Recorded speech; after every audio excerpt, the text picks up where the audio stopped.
দেখ গরু খাচ্ছে, দেখ এই যে পুরো আস্ত গরু এই যে খাচ্ছে, গিলতেছে। এতক্ষণ বসে ধরলো, ওকে চাপে ধরে নিঃশ্বাসটা একদম বন্ধ করে দিয়েছে, দিয়ে এখন ওকে গিলছে, মুখ মাথা নিয়েছে পেটের ভিতরে, আস্তে আস্তে মোটা হয়ে যাচ্ছে। ওরে বাপরে বাপ, সাপটা কত বড়! আল্লাহ, আমাদের দেশে যদি এই সাপ থাকতো না, আসলে বাংলাদেশে মানুষ বাঁচতো না। এর কোনো প্রোটেকশন ব্যবস্থা নাই তো। মুখটা কত বড়! ওরে বাপরে, দেখ ফেস, মুখটা একদম ছোট কিন্তু, আর পেটটা, ওকে গিলছে গরুটাকে, যে গরুটা মুখের কাছে।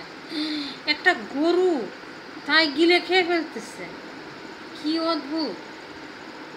আল্লাহ, এ কি প্রাণী! হ্যাঁ, আল্লাহ আমাদেরকে বাঁচায় দিয়েছে।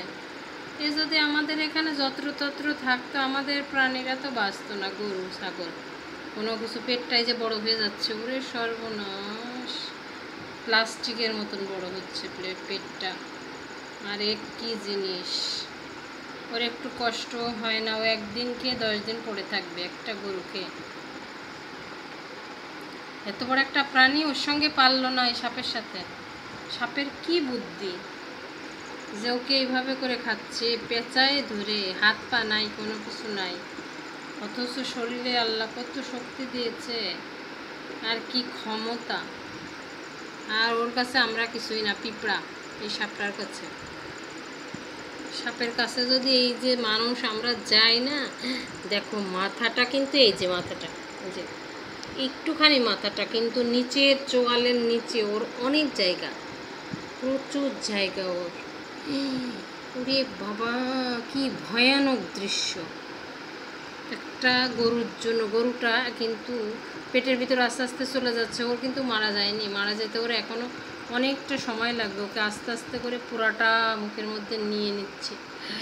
ইস, কি অদ্ভুত! আর মানুষ আসলে গরুটাকে বাঁচালো না। যারা ভিডিও করছে তারা কিন্তু চাইলে গরুটাকে বাঁচাতে পারত, শুধু ভিডিও করার জন্যই এই গরুটাকে আসলে সাপের কাছে দেওয়া হয়েছে খাবারের জন্য, অথবা সাপকে খাবার হিসেবে দেওয়া হয়েছে এই গরুটা।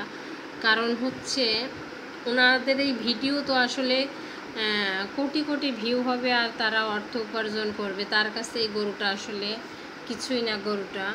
গরুর মূল্য কি মোটা হয়েছে, এই যে আস্তে আস্তে ও হচ্ছে গরুটা একদম পুরা নিয়ে নিচ্ছে পেটের ভিতরে, শরীর পেঁচায় পেঁচায় গরুটাকে গিলে নিচ্ছে। ও মাই গড!